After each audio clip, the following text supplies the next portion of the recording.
So I am going to go ahead and get started. Thanks everyone for joining us. Welcome to Kansas Rural Center's webinar on Farmland Leasing Basics. By the time we get done today, hopefully you'll understand a little bit better the basic legal issues behind land leasing and some of the relationships with state law. Most importantly, hopefully you'll walk away with some ideas about how to create a strong lease that will protect your operation, whether you're the landlord or the tenant. So to get started, to introduce myself, I'm Tom Buller. I'm the executive director at the Kansas Rural Center.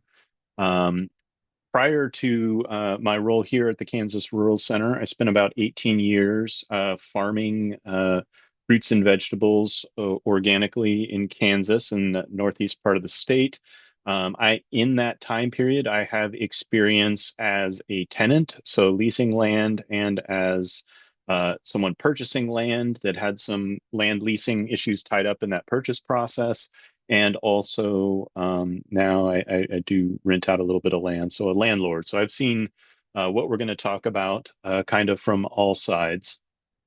In 2023, I was part of a program put on by an organization called Farm Commons called the Legal Ecosystem Fellowship. And that program provided education for me to help educate others about issues like land leasing. One thing you'll note here, I am not a lawyer, so this isn't specific legal advice. This is some general education on legal concepts. With that, I'm going to dive in here and we'll start off by seeing, let me launch a poll here to see who has leased land, farmland as a tenant or a landlord. So either way, like if you've either been a tenant of farmland or a landlord, um, hopefully we'll have something for you. Just sort of while you're responding, based on national averages, about 40 to 50% of farmers lease some farmland. So uh, not the majority, but many farmers out there are not owning all of the land in their operation. So they're leasing either some or all of that. And looking here, at our poll, it looks like we're maybe a little bit over that. So 77% of the people responding here have either leased farmland as a tenant or a landlord. 15% say no, and one person's unsure. So that's fair enough. And we are talking about farmland here specifically. It's a little bit different than residential land leasing. Um, but with that, we'll dive in. I'm going to start with a story here. And this is a story, that was not someone I was providing guidance to, but a story that was given to me by a lawyer. And I will note, so this story is about Farmer Sam, and Farmer Sam was not a farmer in Kansas. And I'll mention in a minute why that was important. So in this story, Farmer Sam had been leasing land for 5 years. In October of last year, he put in $30,000 worth of garlic seed, planning to harvest the next summer. In November, Sam's landlord gives him a call, and the landlord says that he's preparing the property for sale and wanted to let Sam know that the lease wouldn't be renewed for the coming summer. Sam panicked at this point in time. Would he be able to get any value out of the garlic he'd planted? So he called an attorney. Sam asked the attorney, what's a fair solution in this situation? But the attorney didn't really ask Sam about, what he thought was fair. He asked him something else entirely.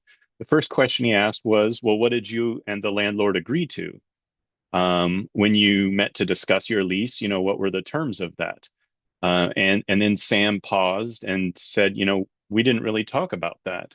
Um, they didn't agree to anything specific. So Sam had been renting the same land for 5 years. So 5 years before, they sat down and talked about, Sam wants to lease this land and how much the landlord wants for it. And they came to an agreement. And, Sam paid that first lease amount in January, and every year after that, they'd kind of touched base in January and talked about the payment and made the payment, and the lease progressed.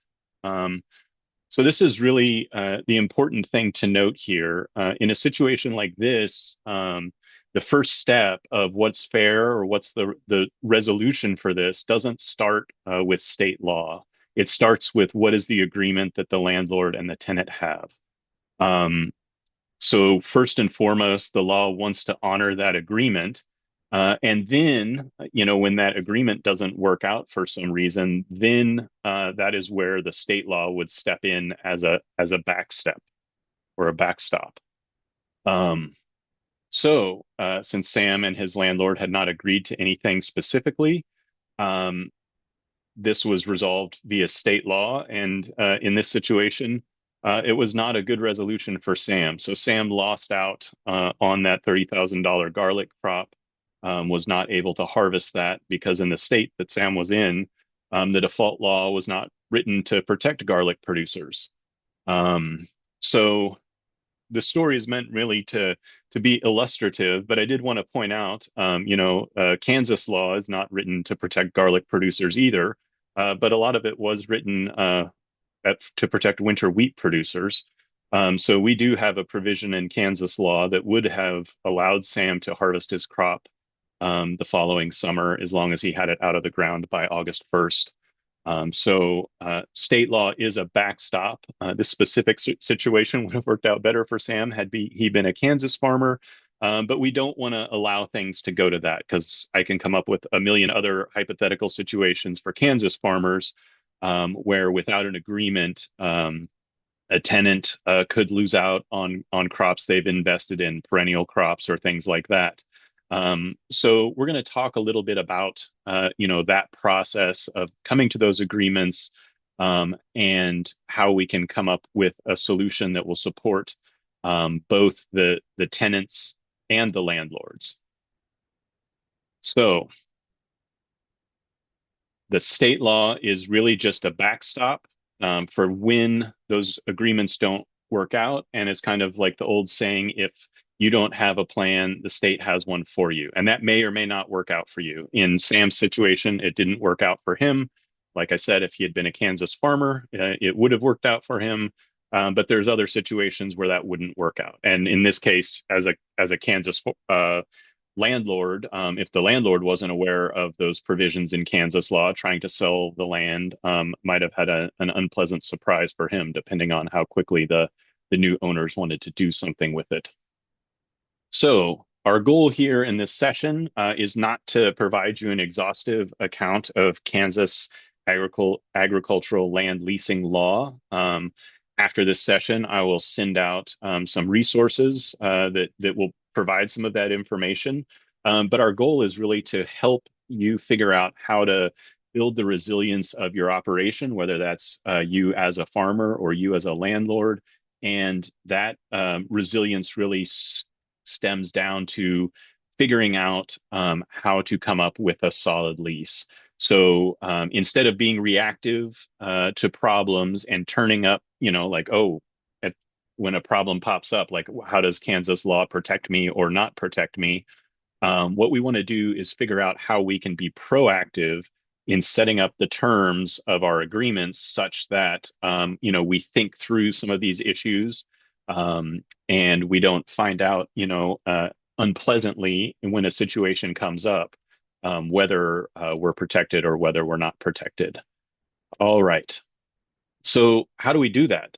Really, it's a simple solution that's sometimes difficult to do, but the simple solution is we talk to each other. So as you're setting up a lease agreement, it can be a verbal lease or a written lease. I'll talk a little bit more about those two things later, but either of those are legal options. But as you're setting those agreements up, um, the path to resilience is really talking about what you need and what you want out of that arrangement. And so, when I say talking, obviously Sam and his landlord had a conversation. I want to use your land to grow my crops, and then the landlords, I want this much money for it. So that's a very simple conversation. Um, but we need to go into more detail about some of these circumstances that we can, sort of reasonably foresee might come up.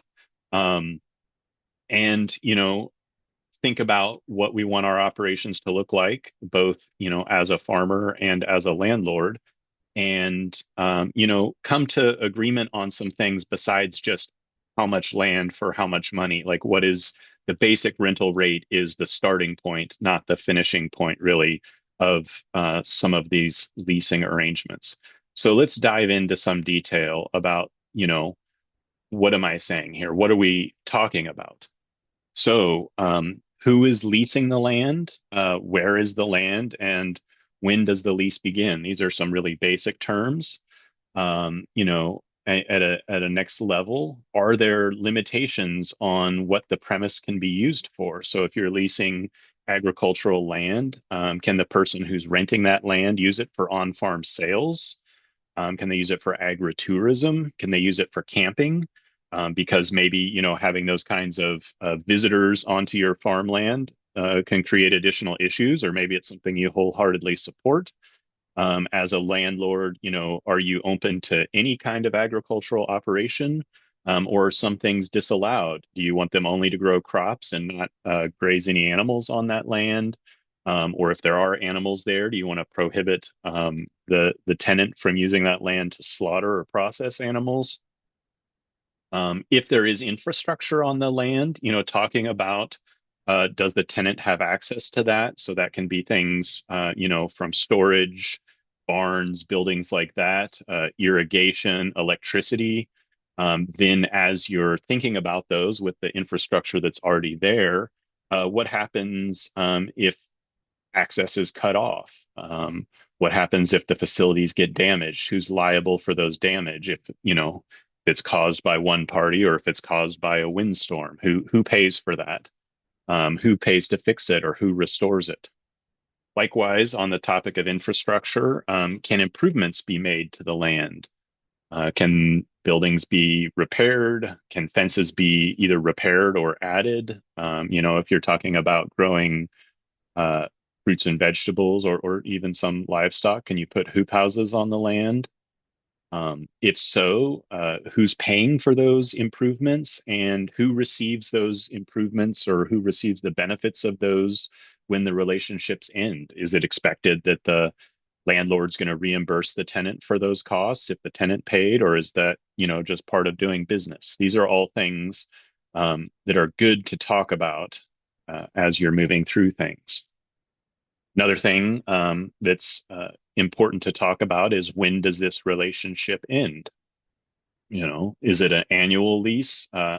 Is it longer than an annual lease? Is it something that can be renewed? And if so, how? What is that process? What time of year does that renewal take place? What happens if one or the other parties decides they don't want to renew? What's the notice?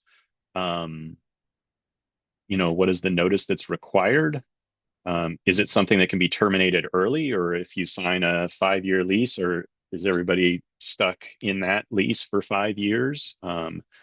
If it can be terminated early, what's that process look like? When? How can that be terminated? Uh, if there are issues, you can talk about how do those issues get resolved, because often there are small issues that maybe don't merit, you know, um, going all the way to court, but having a process described before those issues come up as to how they will be resolved can be very helpful. What are the payment terms? Often when we're talking about leasing agricultural land, people are, familiar that you could either lease it on cash or shares, or some combination of those. If it is any of those, like how much, what is the rate, when does that payment happen, and what happens if it's late? All of those things are reasonably easy to foresee as probable occurrences. Got a lot more questions here, but we'll dive into some specific types of operations. So for animal operations, specifically, um, you know. Are there limitations on what kind of species can be raised on the property? What breeds or number of head? Males, females. If you're talking about cattle, can you have bulls out there? Are there stocking limitations for grazing areas? Particularly if it's adjoining other property that maybe has livestock, gates that need to be kept closed or, open, fences that need repairs or maintenance. Do the animals need proof of vaccination for the landlord? Are there consequences if you have any sort of particularly breachy animals that tend to get out of the pen a lot? Um, are there any limitations on use of anything on the property, horses, ATVs, trucks? All of these things are things that might, be concerns for one or another person. Taking a different look at another kind of operation. So for specialty crop operations, can people grow, anything they want there? What about perennials, crops that might be considered kind of weedy or can go to seed and take over? Again, going back to some of the infrastructure we talked about earlier, hoop houses being one, but there could be other things. So if you're growing hops, maybe installing trellises or other sort of larger scale infrastructure. Um, Water for irrigation, is it there? How much can you use? When can you use it? If that's potable water for washing vegetables, is that there? Is that something that's guaranteed? The landlord needs to supply potable water to the property. Are there weed control standards? Specifically in Kansas and other states, there's a list of noxious weeds that need to be controlled. Who's in charge of that? Is that weed control something that falls on the tenant or the landlord? um, Soil quality and nutrient standards. So, if the tenant is adding a lot of nutrients, is there some credit for that if those nutrients sort of last longer than the tenant's residency? Or likewise, if they don't add enough nutrients and they return the land to the landlord's land back, having sort of mined some of the natural nutrients there, is there any sort of consequence for that? Um, if there are buildings or facilities, packing and cleaning areas, who can access those when? How much space can they be? Who has to clean them? Likewise with storage facilities, equipment, implements, all of those things, add complications that should be talked about ahead of time. Likewise, if you are allowing, on farm sales on that land, can people come on that land, volunteers? Can people have events? All of those things for both the tenant and the landlord can add extra levels of liability, and should really be considered kind of ahead of time rather than just, wondering as a tenant, can I do this? Or wondering as a landlord, like, wait, I don't think I agreed to that. But without talking about them ahead of time, maybe you're not sure exactly what you agreed to or what you didn't agree to. Well, I've gone through a lot of questions there. There's a lot more that maybe you can envision for specific operations or types of operations. But I just wanted to give you a real high level overview of some of the things you might want to think about um, as you're going through this.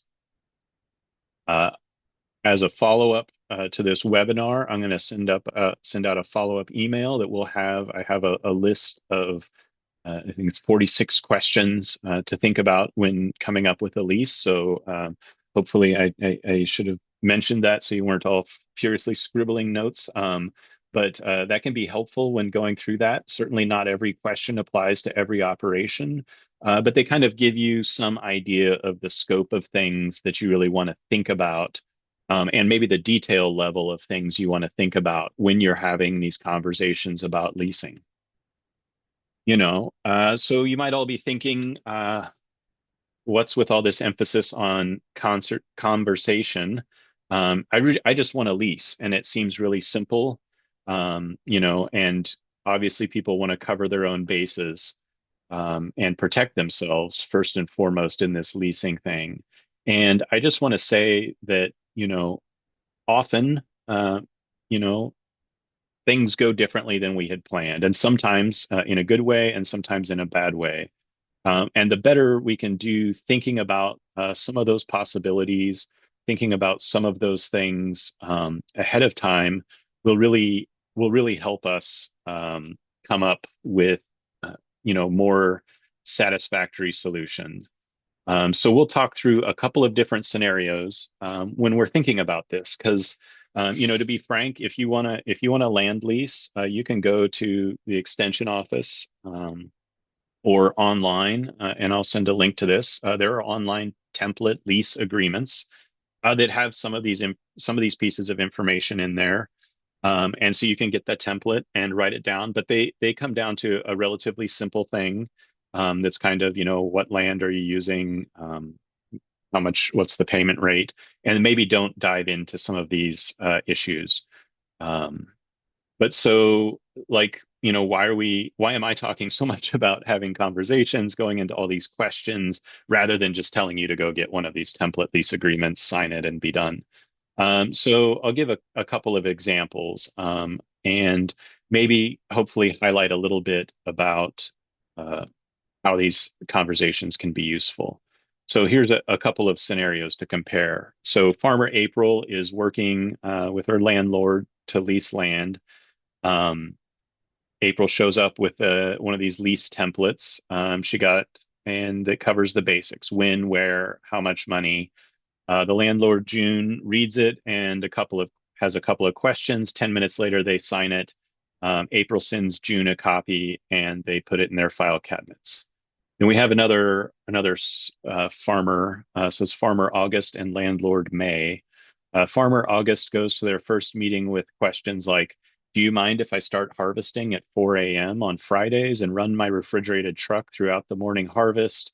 I need a flow rate of 1 gallon per minute and pressure of 8 pounds per square inch, and I think I'll use an acre foot over the course of the season. Is that doable?" August and May meet three more times to talk through things. They get a good sense of each other's needs and how they communicate. By the time the season is well underway, they were going to write it down, but just didn't get a chance.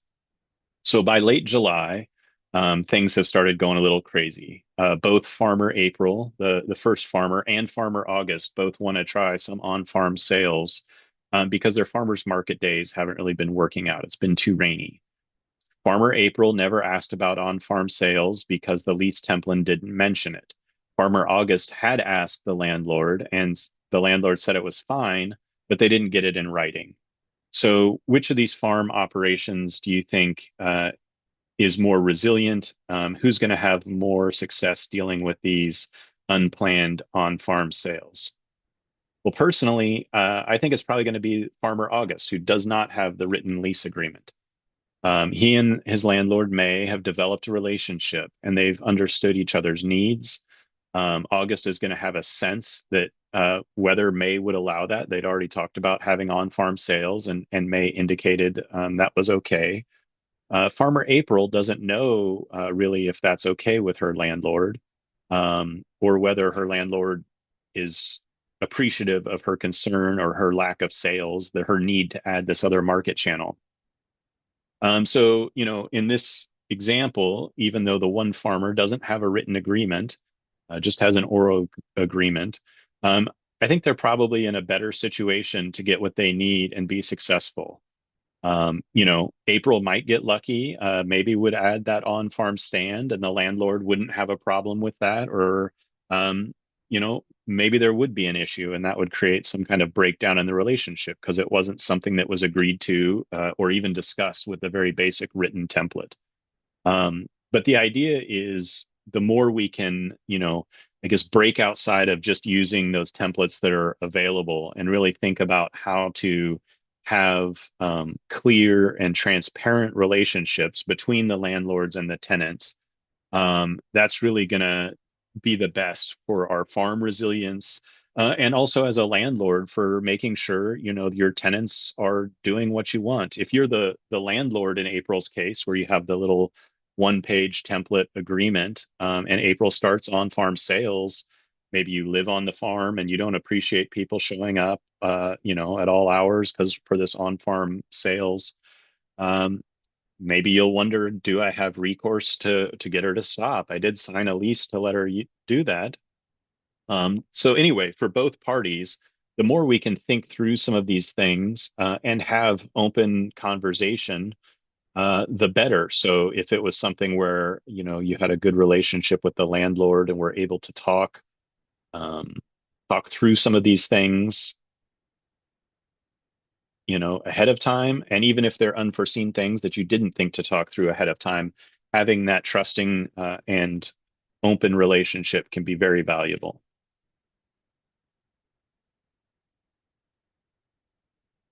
So, I do want to recognize, especially personally, me as an introvert, not everyone has the same experience when it comes to having those kinds of conversations, and certainly they can be hard. It's a lot more difficult to have a series of conversations and try and have that openness ahead of time. I know when I was looking for land, it felt like a lot of pressure to want to get the land, and so putting in this can almost feel like an additional roadblock. Like, oh, I need to have the time, not just like, oh, here's somebody willing to lease me something. I'm going to jump on it. Um, I'm going to have the time to discuss through these issues. I'm going to try and build a trusting relationship with them. But I will say, I guess from my own personal experience here, I had situations where I didn't talk through some of those issues with landlords. And I had what I thought was a somewhat open relationship, but we hadn't really talked about some terms. And in certain circumstances, in that respect, I got burned on a couple of things that I had one expectation of what I thought we were agreeing to, and the landlord had another expectation of what they thought we were agreeing to. And it didn't work out for me in the end. But it was a valuable learning experience, but one hopefully we can spare some other people from. So we want to create, this community where people have the space to have these conversations and know what they can look like and how they can be important. Um, you know, in spite of creating hopefully a trusting relationship, a open relationship between landlords and tenants, bad things still happen. I don't want to pretend that we're going to have a conversation and resolve all of these issues. Um, so, what do we do in that circumstance? That's where I would say, we go back to this issue of leasing, and I will talk a little bit and share, just one example here in a second of where where that relationship broke down. Someone thought they did everything right, and maybe it didn't. So I am gonna try to play a video here. If it does not play with sound, let me know.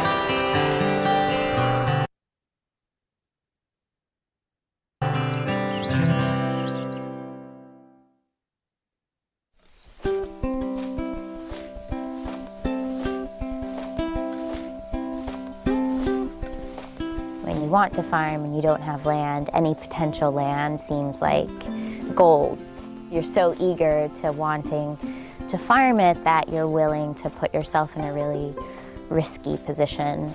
I don't have the capital to purchase land, so the most obvious option is to lease land. I knew of this one particular landowner who has land nearby. I had a verbal agreement with her that I would be farming there. Farmers, by and large, prefer to do agreements that are verbal. It feels more trusting and more familiar.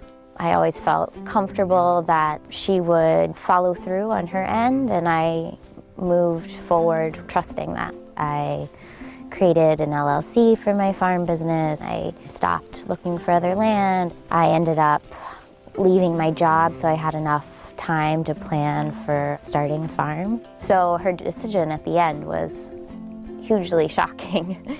I thought I was meeting her to sign our papers. Instead, she said, never mind. I think what's instructive about Sandra's case is that they had a really robust conversation. Her and the landowner involved really talked a lot about vision, but they weren't talking about the details, the little tiny things that are what make this relationship rise or fall. tackle the hard questions first. I wouldn't have quit my job. I wouldn't have started so soon without those certainties in place. The point for beginning farmers is not necessarily to be too cautious. We do have to show that good faith and take some steps, but we need to make sure we're not making irrevocable steps. Anything that you can do to protect yourself, I definitely wouldn't do anything until papers were signed.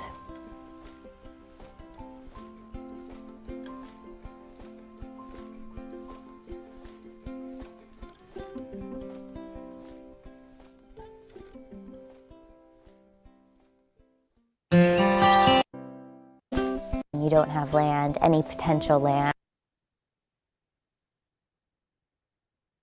All right.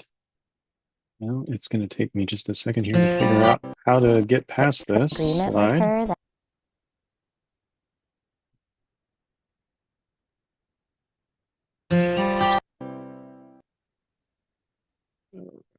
Stop sharing for just a second here.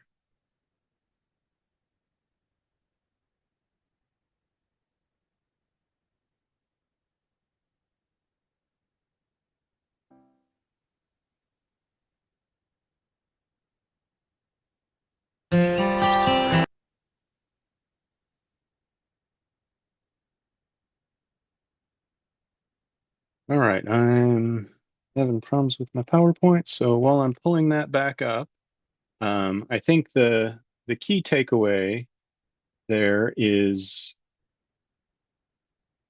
to really think about everything I said at the beginning, and I was very adamant, hopefully, about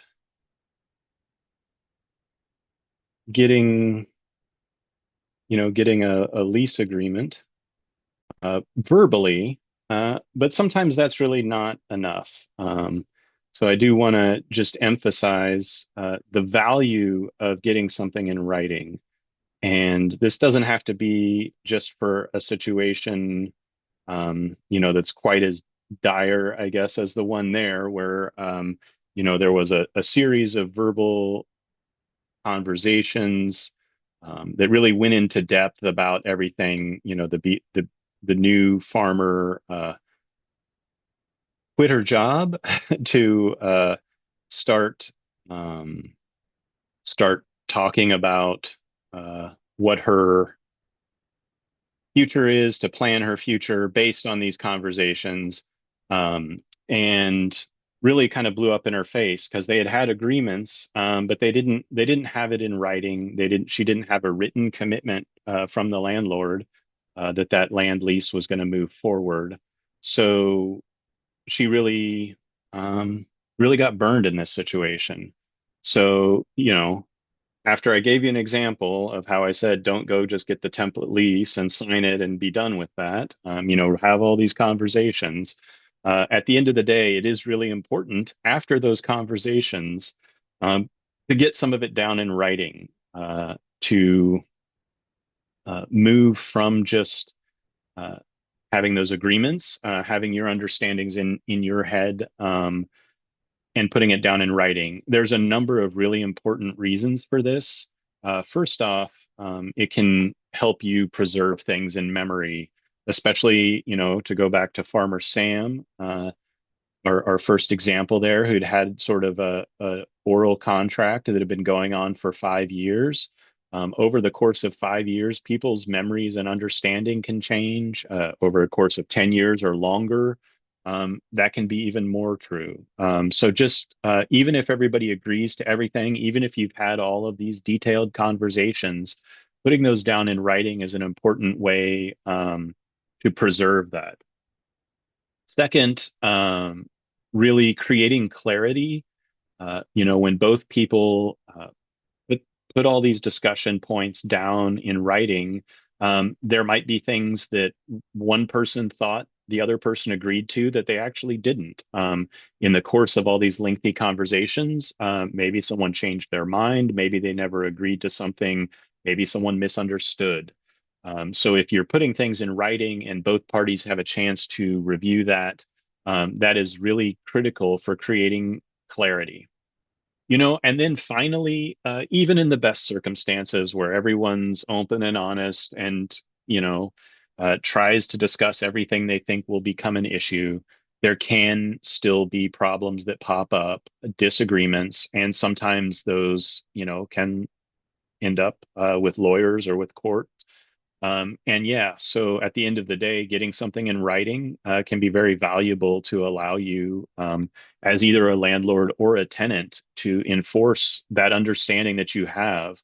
If you thought you agreed to something, you have it in writing, then you can take that and really have a tool with which to press your case.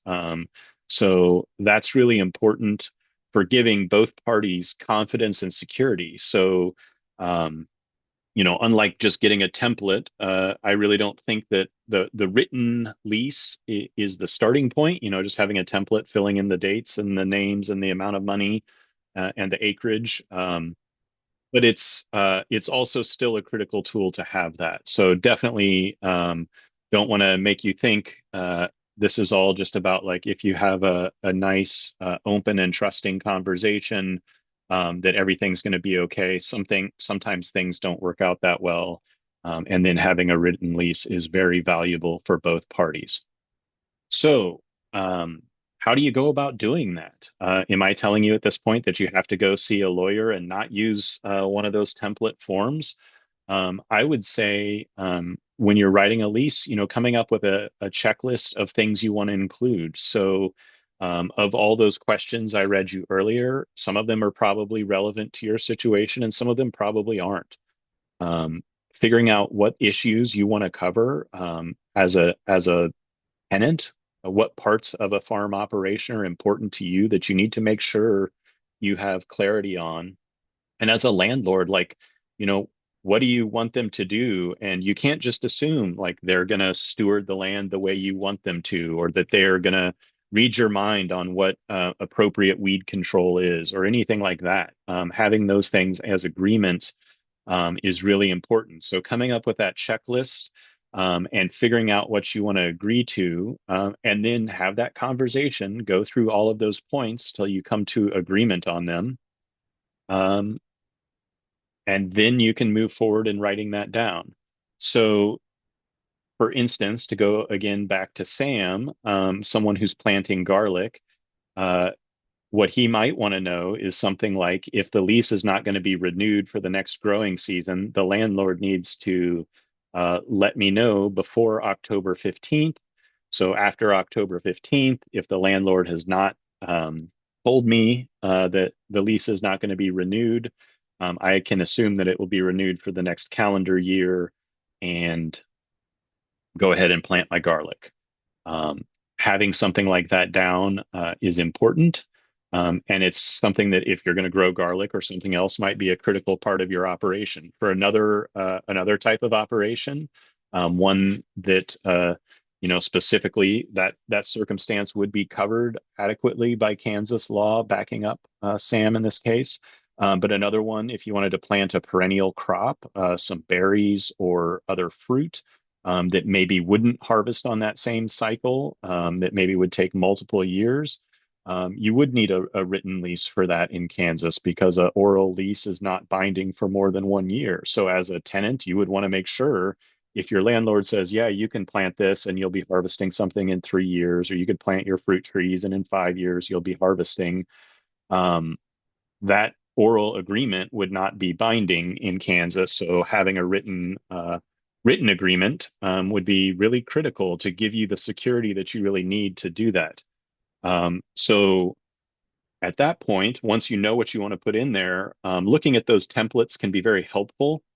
I will also share with you in the follow-up email, in addition to the list of questions, Farm Commons has kind of an annotated template lease agreement. So going through sort of the standard parts of a lease agreement, and you can use those in a lease agreement you write, and then explaining what those are saying, I guess, in sort of common language. So when you're taking that, you know, basically all the things you've agreed upon. When you're writing those down, you rephrase those. You can use one of those templates as a starting point. Or if you feel like it gives you more security, you can work with an attorney. And then what you'll want is you'll want both parties to sign the lease. And then you can also consider recording it with the county. That can be valuable, specifically if one or the other parties passes away during the course of the lease. Having an official record of it somewhere can be a very valuable tool to help, if that gets lost in a pile of papers, something like that. Having an official recording of that with the county can be valuable. Um, and so, that that can be kind of as easy or as complicated as you make it. Certainly, if you work with an attorney, that can make sure that you're absolutely in compliance with all parts of state law. It will come with a cost, but even if you just sit down and write it yourself, those agreements, what you both have agreed to as landlord and tenant, is the starting point if there was any sort of legal issues with that. So with that, I will open it up for questions. I'm going to stop sharing my screen again, and feel free to come off mute or write a question in the chat or do anything else. Where can you find the state laws for Kansas? Yeah, so I'm going to share in a follow-up here the link to that. I don't have it pulled up right away. I'm working on getting there. But there's a website called agmanager.info that's run by K-State Research and Extension that has a lot of good information about that. They have, and I'll send out this full, let's see, the full link to this, but there is a kind of quick summary on this link I just dropped in the chat. I'll actually send out the document itself, but it's like a 6-page summary that really summarizes the relevant case law for agricultural leasing, and it specifically talks about one of the key provisions in Kansas land lease law that I said here would have covered Farmer Sam, who was in a different state that didn't have this. But for Kansas agricultural leases, the deadline for terminating those is 30 days before March 1st. But if someone has established a fall crop, they are allowed even after March 1st to either harvest that crop when it ripens, or if that has, or they're allowed to keep the land up until that date or August 1st, whichever comes first. So if it's winter wheat and they harvest that mid-June, then their lease would terminate mid-June once they're done harvesting. So that would have protected Sam, the garlic farmer in this case, but that's not the case in other states. But yeah, that has a good rundown about that. And that was not to dive too much into my own personal situation, but when I actually ended up buying land, there was some discussion between the previous tenant and the landlord, or the landlord who was selling the land to me, as to whether they had provided adequate notification prior to that March 1st date, because we bought the land in April. So it's something that as a landowner and as a tenant, you definitely need to pay attention to. Have you ever seen first right of refusal written into any agreements? Yes, I have seen that, or I guess I haven't seen the written agreements, but I know of people who have talked about that, and that is definitely something that you can do. So, if you have a longtime tenant, sometimes that's something that they want, or that a landlord can give, so that if that property does sell, they would get first shot at it. Yeah.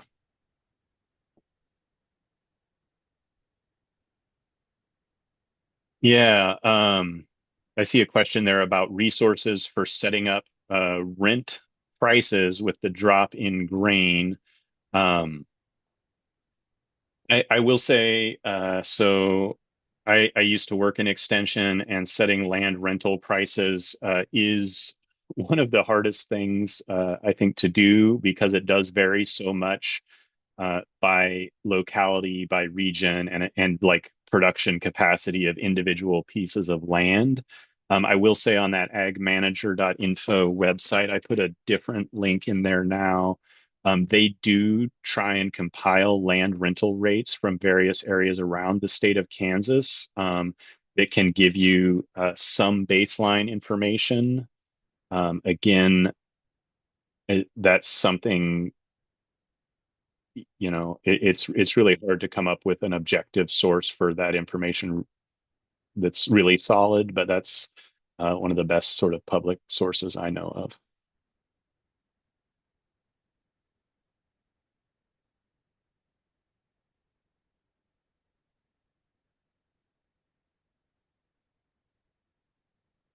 Any other questions?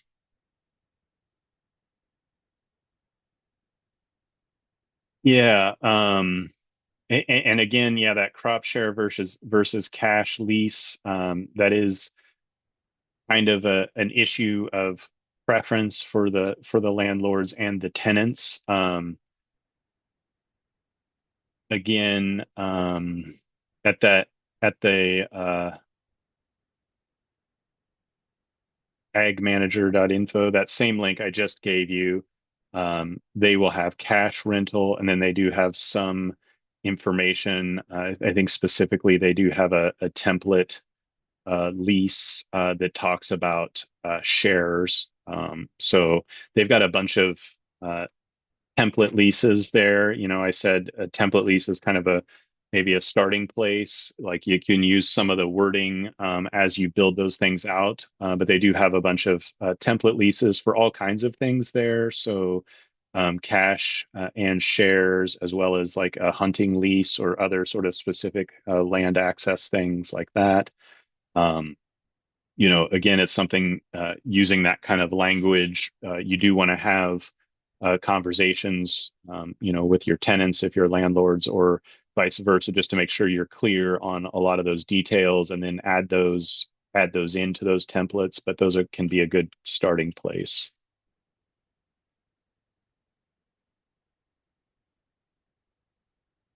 Any other questions?